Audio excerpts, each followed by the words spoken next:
जय श्री कृष्ण। प्रिय मित्रों, अगर आरती करते समय आरती का दीपक बुझ जाए तो क्या करना चाहिए?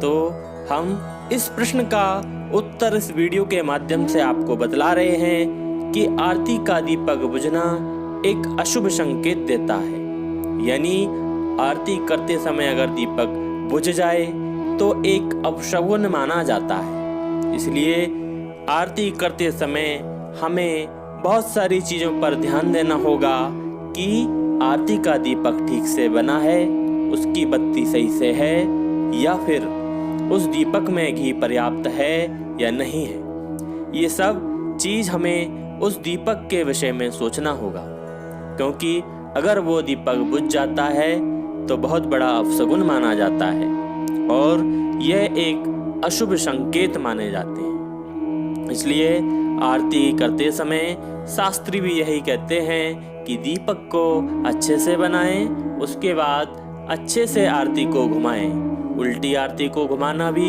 एक अपशगुन माना जाता है। इसलिए आरती का दीपक सही होना चाहिए, पर्याप्त घी होना चाहिए और जलना भी उसको पर्याप्त अच्छी तरह से चाहिए।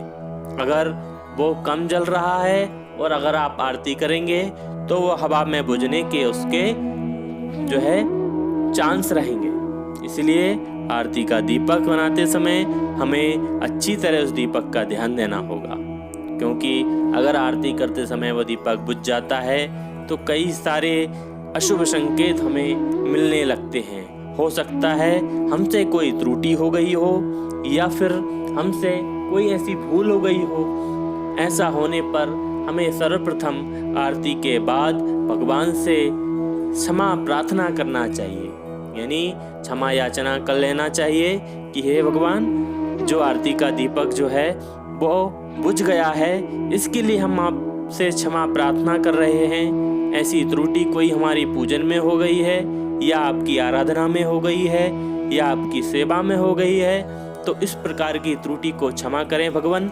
और हे ईश्वर, तन मन धन से जो कुछ कर रहे हैं उसको अर्पण करें। ऐसी क्षमा याचना भगवान से करना चाहिए और देखना चाहिए कि किसी प्रकार की त्रुटि हमसे ना हो।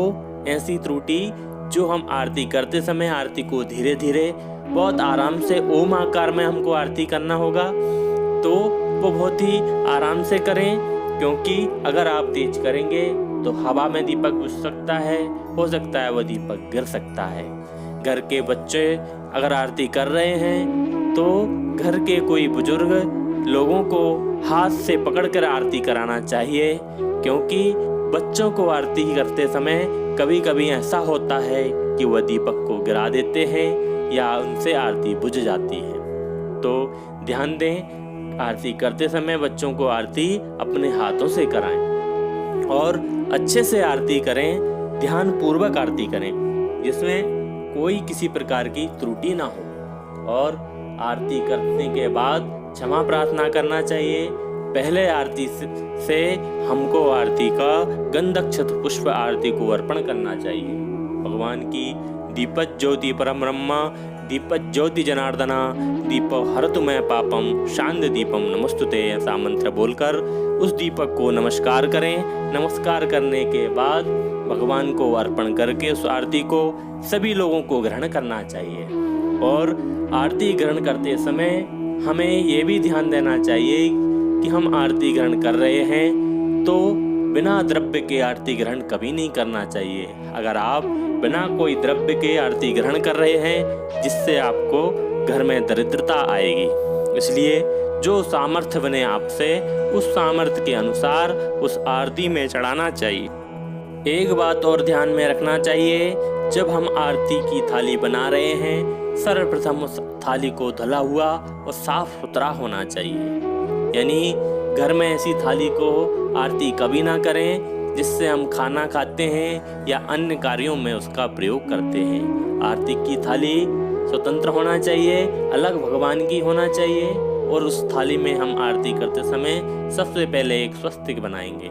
स्वस्तिक बनाकर उसमें एक दीपक स्थापित करेंगे, जिसमें घी या तेल का आप जो दीपक लगा रहे हैं, कोशिश करें कि आरती का दीपक घी का ही होना चाहिए। और उस दीपक को अच्छी तरह उसकी बत्ती बनाकर उसको प्रज्वलित कर कर उसमें गंधा अक्षत लगाकर उसकी पूजन करने के बाद आरती को करें और भगवान को अर्पण करें। और घर के सभी सदस्य या फिर जो लोग वहाँ पर उपस्थित हों सभी को वो आरती दें। आरती देने के बाद उस दीपक को भगवान के सम्मुख रख दें। और ऐसा करने पर कभी भी याद रखें, कहीं भी आप किसी पूजन में, किसी अनुष्ठान में या किसी ऐसी जगह पर हों तो कभी भी आरती को नहीं त्यागना चाहिए। अगर वहाँ आरती चल रही है तो आरती को ग्रहण करने के बाद ही वहाँ से निकलना चाहिए। भगवान का प्रसाद ग्रहण करने के बाद ही वहाँ से निकलें, क्योंकि अगर आप आरती को पीठ देकर निकलेंगे इसका दुष्परिणाम आपको भुगतना होगा। आरती को पीठ देकर निकलना यानी आप भगवान को पीठ देकर निकल रहे हैं, क्योंकि आरती भगवान की हो रही है। इसलिए हमेशा ध्यान रखें, आरती होते समय आप इन सब चीज़ों का जरूर ध्यान रखना चाहिए।